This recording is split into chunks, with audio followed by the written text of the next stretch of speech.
should I build my audience first before I host a summit? Please don't do that. Because to me, that is backwards.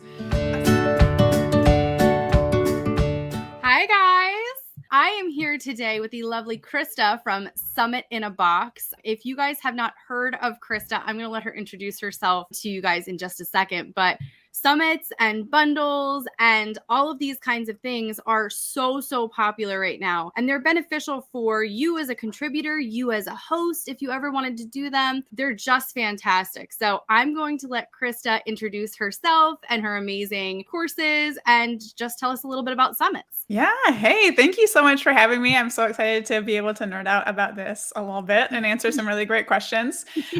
Like you said, I'm Krista. I run a company called Summit in a Box, and we teach online business owners how to grow their business in really different ways through virtual summits. The reason that I started this business is because I ran my first summit in 2018 and it went so much better than I ever expected. Basically, it blew my mind and it really opened my eyes to the power of summits. Before that, I had seen it as a way to get more visible, maybe get some new subscribers. I didn't realize just how many new subscribers you could get and how much easier it was than trying to piece together all of these strategies you could possibly find to get a few subscribers here and there to make a significant amount of immediate income through the summit, but also lead people into what's next for you, whether that's a course or a service or whatever it is. I had no idea how natural that transition could be and how it would just explode my business, as well as the momentum you build that continues not for months, but literally for years after. Having thousands more people know who you are is mind-blowingly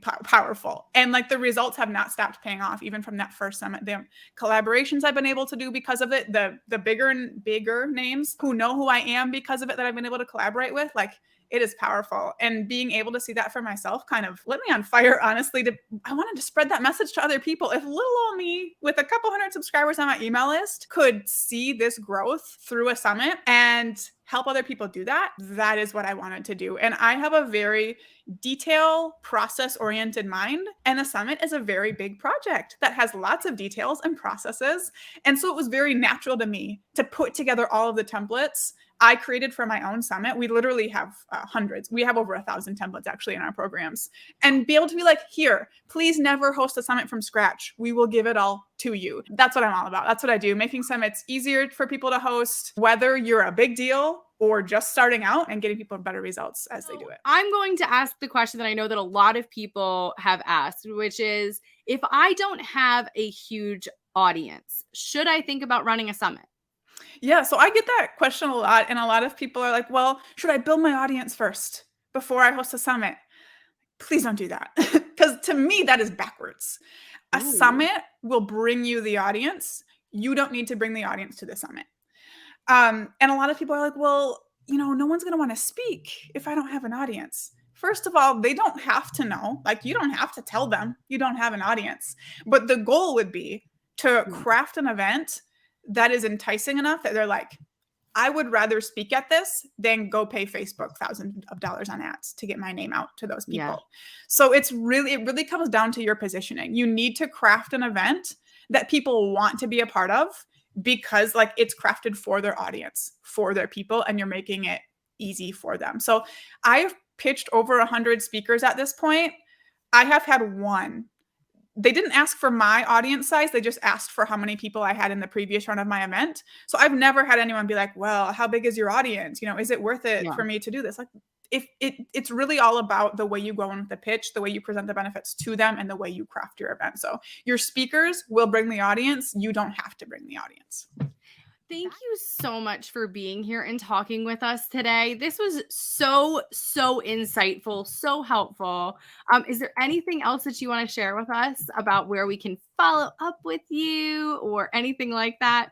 Yeah. So, the first thing you could check out is our quick start guide. We have a guide that walks you through how summits can replace your slow growth strategies and just move you towards incredible launches with thousands of leads, lots of great money from the a la carte pass, and naturally lead to your offers.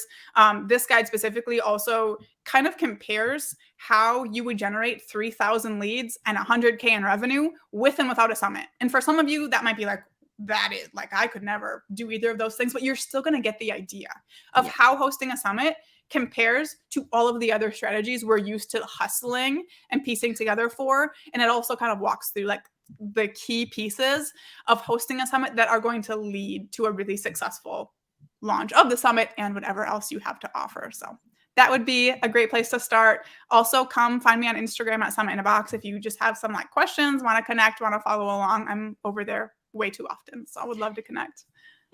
I feel that deeply.